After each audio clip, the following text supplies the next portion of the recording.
it's kind of recover physically and mentally from a good performance at home against Salt Lake, an important win for us because of, again, our home form has not been where we wanted it to be, and now we have another chance to play a team that is right above us, and that's going to be a little bit of a theme throughout the last portion of the season.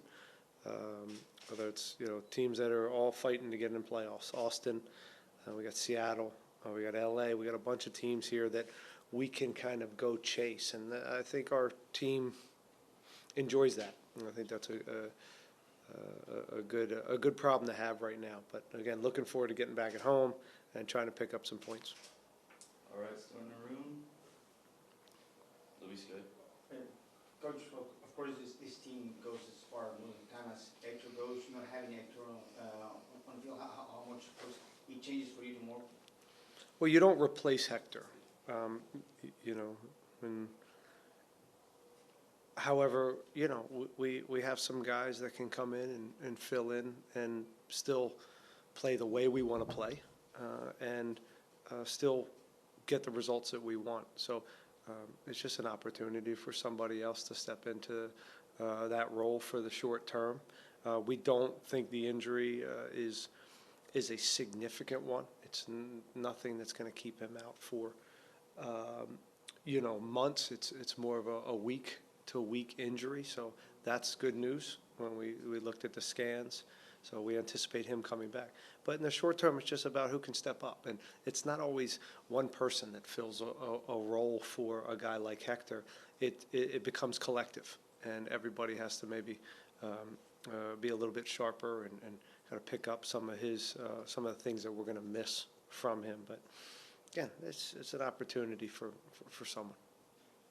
You miss, of course, the player, but in terms of the leadership that he has on the field, being kind of a coach inside the field, who might take that place, or who takes the place? We have enough experience on the field. It's that part is he's obviously our captain and a guy you want to see if you're his teammate in the lineup and you want to go to battle with.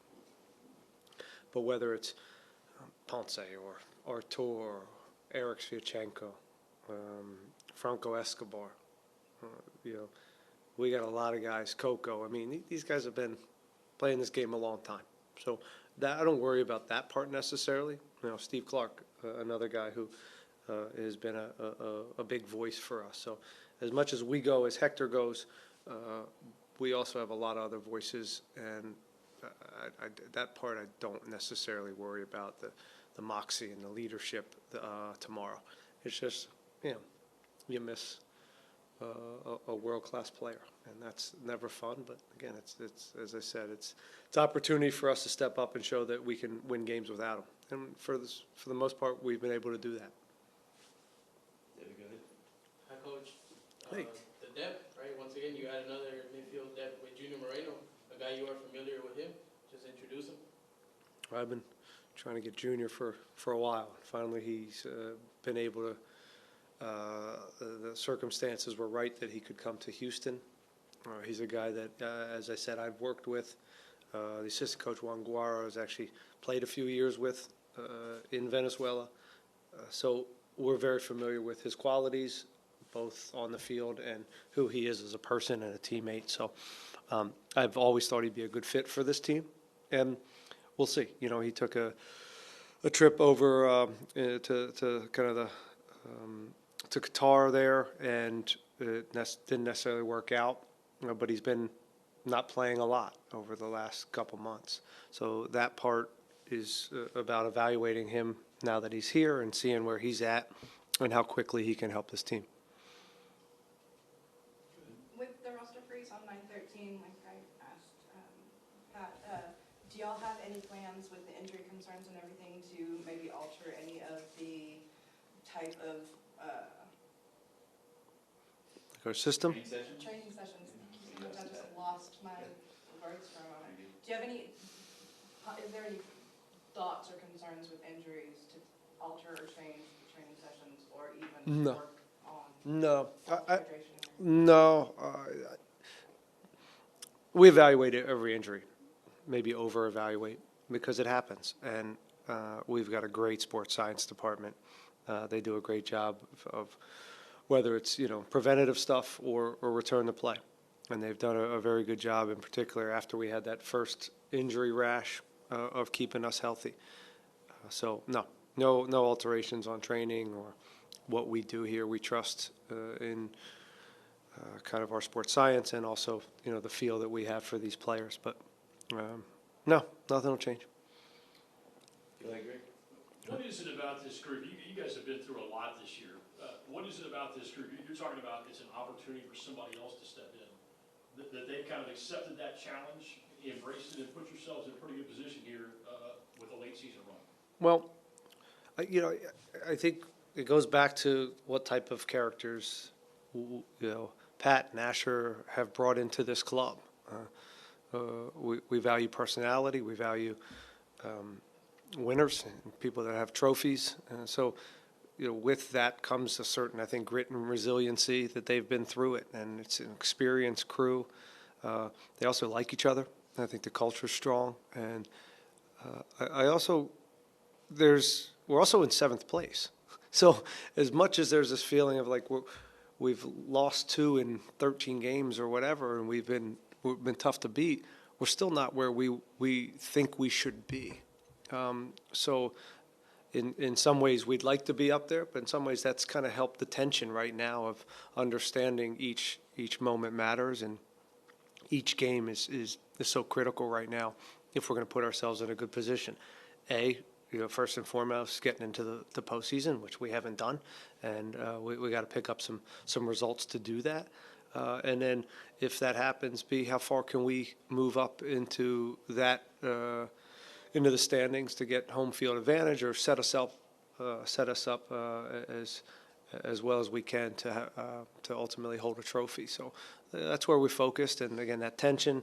Plus, again, I think we have good character and a bunch of champions in here that aren't too phased at some of this stuff. All right, we'll go to Will on Zoom real quick. Will Gittins, go ahead. Hello. Hi, thanks for your time. The kind of big summer move was probably the arrival of Olsen. A big fee for a player in peak years. To what extent does that change the targets for this season? And sort of what does a successful season look like for United? Well, I think a successful season is always holding the trophy. That's what we do this for, to have those type of nights. Has he changed the expectations? Yes. Anytime you spend that type of money, as you said, on a player of that caliber, you expect goals. You expect an enhanced group and a better team. So yeah. But again, that's okay. That's what we came here for, is to change expectations. And I think in some ways we did it very quickly last year in getting to the Western Conference Final and holding a trophy. Those expectations, maybe we didn't think it would change that quickly, but when you have a year like that, it does change expectations. But that's healthy. I think that puts more stress and more on us as the group and the coaching staff. But again, that's what this is where we want to be. We want to have the best team possible. That means we have to spend money.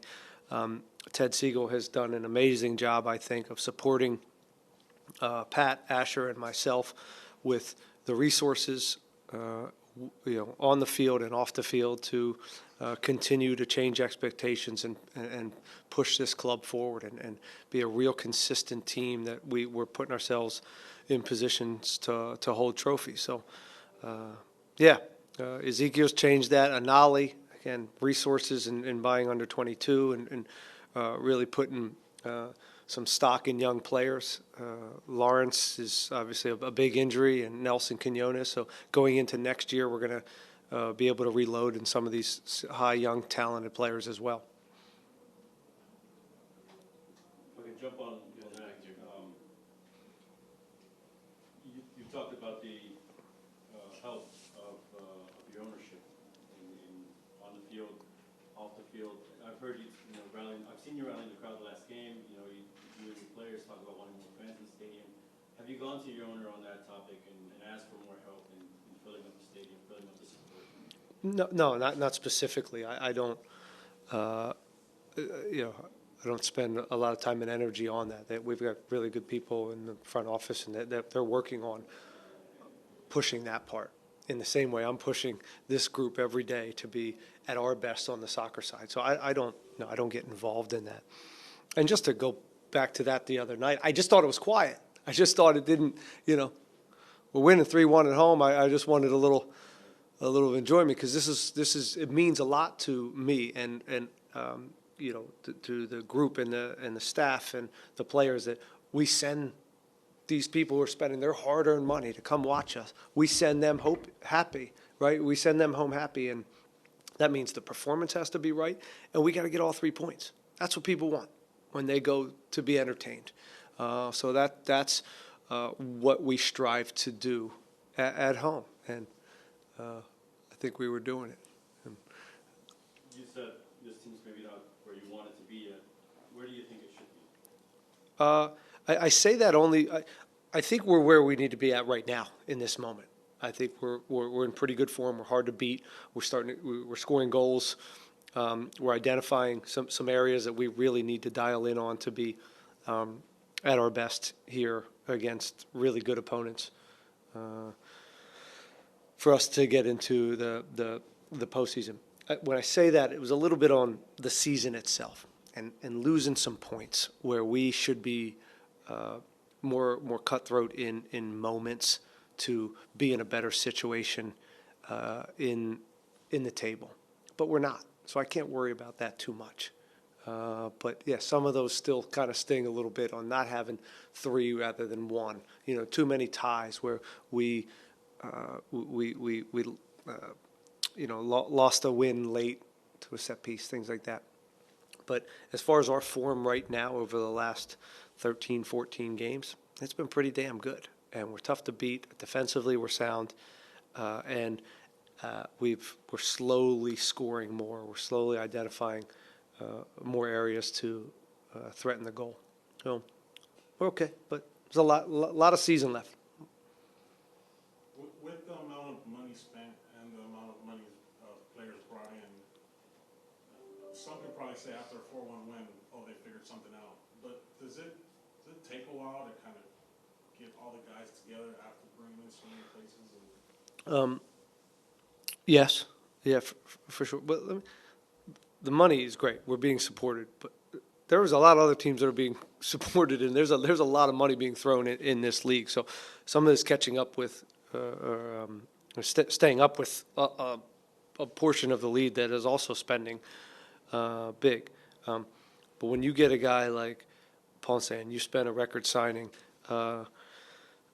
it's hard to say, well, be patient and give them time, because you just spent all this money on a player that is of high worth. And the good news with Ezekiel is he's been to Russia, he's been to Spain, he's been all over the world. So he's packed his bags before. And that transition for every player is going to be different. You look at Sebastian Kowalczyk, and he's now playing at a high level. Last year, maybe he was figuring it out when he first came. So it took him a good 6 months to get there. Ibrahim Aliou, same thing. It took him some time. So every player that you bring into this has a different adaptation time frame. We're very thankful that Ponce's adaptation has been like that. And, we expected that, again, because he's been well-traveled. So he's fit in defensively. Unbelievable work rate. Offensively, he's figuring out each game how to play with our team. It's a different style than he's used to. He's coming underneath at times to support the game rather than always just running in behind, and that's what he's been used to throughout his career. So he's kind of fine-tuning his game and adapting to others and building relationships on the field. But I have been thrilled since he got here. The record would say it, that he's helping the team.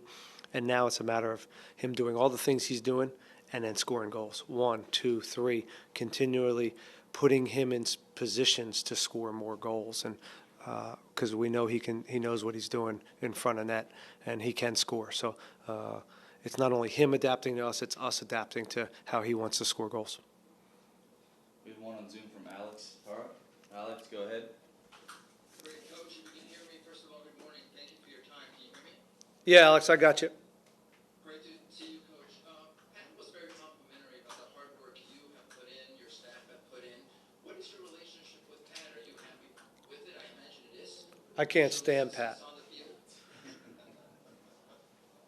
Please address that, Coach. Pat is, look, we never hid from, our relationship that we've coached together. We knew each other as players. So we've never hid from that. And it continues to be a very strong relationship and friendship, frankly, that we are able to, I think, be honest with each other and hold each other accountable. And I think those are the best type of friendships and working relationships. So it's, I think, enabled us to push each other. He's very, very supportive of any of our needs. If we feel like we need something from a soccer standpoint and we can prove that this is going to help us from a competitive standpoint, Pat doesn't blink, and he tries to push that stuff forward and make sure that we have everything we need to have success on the field. And that's what you want as a coach. You want to be supported both, from a infrastructure and team standpoint. The cap is covered. Asher does a great job with the books and keeping us in the right salary cap mode. And they're also emotionally, I think, they have a good pulse for this. They've been around coaches. Pat's played at a high level. He's also coached at a high level. So he understands my seat as well, more than some GMs. And I think that's very, very beneficial because he understands the pulse, and maybe calling me after a loss at 11:30 to discuss the game isn't a great idea. So he has a little bit of a pulse for that stuff, and that goes a long way with coaches. Quickly, if I may, as a follow-up to what I believe was asked earlier, we all want to see that stadium full. I know your focus is on the field, competing and winning, Coach. Can we all do more to get that stadium sold out? Is that a fair question to you? Maybe you don't worry about it day in and day out, but that affects all of us. Yeah. I don't know. I don't know how to answer. The last few weeks has been pretty good, but I always want more. We always want this place packed, and I think it goes back to what we can control. And we've got a lot going on here to prepare a team, again, to entertain and win. And that's a lot to handle. And I can't, I'm not going out door to door or making, cold calls to get people in the stadium. But I know for a fact there's a lot of people trying, and we're pushing, and there's a lot of, we see it too as an organization, and we want to, there's a lot going on. I don't know the specifics of it. It's not where, where I spend my time and energy. But I do feel and see the product when it's a good one, and when sometimes it's not as good as we would like it. That's normal. It's what it is. It's where we're at as an organization in this moment in time. So that's part of this project. When we talk about starting new and building something, this is part of it. This is part of the on-field stuff and off-field part. And Ted's a very supportive and a smart guy, and he's going to continue to push this club as he has the last 2 years. Pat's the right guy. They got great people in the front office. We'll get there. Some of this stuff just doesn't take it takes a little bit more time than I think we all want. But what we can do is, again, put a good product. People like winners. People like teams that are competing for championship. Look at the Astros. I can't go anywhere without seeing people in full Astros gear. Anywhere I go, I see it. And it's great. It's wonderful. They've earned that. They've earned that by being winners and winning World Series. So that's our challenge, is to get there so people are proud, and we're making people come to the stadium. And so that's where we control, and that's where I live, and that's where we keep our focus. Because it only helps me, too, if we win. All right, a few more. Coach, thank you. Well, do you have one? Yeah, okay. Coach, with 6 games left into the season, obviously you guys are in a It is. situation.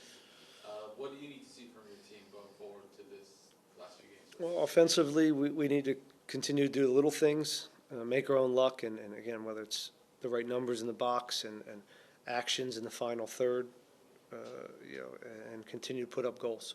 And that's, at times, that's been our Achilles heel, playing well. The report card looks great. It's just a matter of seeing out some of these final actions to reward ourselves with maximum points. So that's on the offensive end. And defensive, the defensive stuff has been good. So just continuing with that and continuing to be collective in our defensive effort. That's one thing I believe in strongly, and I think is now cultural here and part of the game model. Everybody works. Everybody's going to work their tails off for each other, whether you're the forward or you're a center back. And so far, I think it's been pretty cohesive and collective. Even Ponce, you talk about what a big signing he is as a DP. He comes here, and you see his ability to work on the defensive end to me is as good, if not the best in the league as a number 9, and that's not by accident. When we scout players, that part's very, very important. How their reactions are and how they defend. It's just a very, very important part of our club. And that's what we've hung our hat on over the last year and a half. We get some credit for,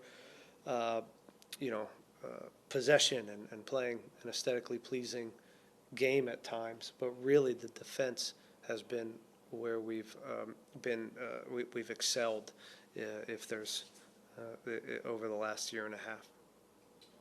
You guys are hopefully going to make the playoffs. That's expectation, right? This will be at least that's what Pat said. You guys will be the second consecutive year since I believe it was 2013.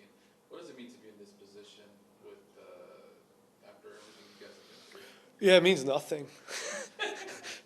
Frankly, it means nothing. We're not in the playoffs. We have, again, the GM and coach mentality sometimes is a little bit different in that way. But that's okay. Again, we have Vancouver tomorrow. That's where I live, and it's all about getting points. And if and when we can get in the playoffs, great. Then we'll redirect our goals from there. But to me, that's the first one, because that means you get to compete for a championship. You get to compete for that one night of glory, and that's where I'll live for now. So tension's still high. Again, still can't believe that we're in 7th right now. You make a win, you get 7 points in the last 3 games, and you really go nowhere. And so that's what this is. It's week to week, so you can't let down, and we just got to focus above us and the teams we're playing and trying to move up the table. I think Herman has one on Zoom. Herman, go ahead. Hey, man. Good morning, good afternoon. Hi, Herman. Sitting in 7th, you're playing the team directly above you in the table. You pride yourself in defensive work. You just said it yourself. You feel it's your team's strength. When you visited Vancouver, it was Olsen's debut right before the League's Cup. It was a slugfest. You came out on top, got 3 crucial points on the road. What did you learn, and how can you make sure that your team doesn't get scored on 3 times like that? Well, they score 3 times on a lot of teams. It's the way they're built. They score at will. One of the best scoring teams in the league. So we know how they go about that. They're pretty clear in how they score goals, but it doesn't just because we know a little bit of what they're going to do and what they try to do. It doesn't mean you can stop it. So they very rarely get shut out. High-powered attack. So we will have to, and I've said this all week, is we'll have to be as good. We'll have to put on as good a defensive performance as we've had all year to keep this team off the board. And then what happens against them is they're very aggressive and they throw a lot of numbers. And what ends up happening is you get into this kind of back and forth, and it's why they have 3-2 games, 4-3 games, and they become shootouts. And that's okay if you on the day you got more ammo, and but that's a dangerous place to live, I think, against a team that plays this way. So understanding when to go in transition, when to hold and connect and be patient and take the extra passes to kind of slow the game down and not get into this, fast break soccer is part of the challenge against them. But it's hard because the way they play, sometimes they're exposed to go try to score, and you have to stick the knife in when you can. But they're capable of putting up real numbers. So it'll be a fun game. It always is. Anybody that goes there or plays them, it's an entertaining game. And I guess the less entertaining we can make it, the better. All right, we have time for one more here, and I'm going to have to wrap it up.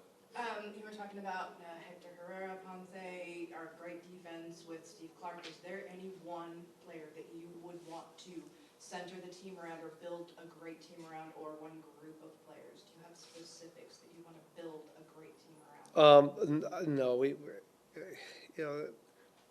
we don't have a. I know it's kind of cliche, but we're a collective team. We don't. Of course, Hector's, the man, and that's kind of been from the start. Where the game model, a lot is built around Hector Herrera. That's where we started. We worked backwards from Hector when we were building kind of this team and how we were going to play. That's very important. But within that, we try to preach a group effort on both sides of the ball, and that everybody's engaged in this. So I'm not trying to skirt your question, but I just don't like singling out players. Hector's. We'll say Hector. He can handle the pressure. He's used to it.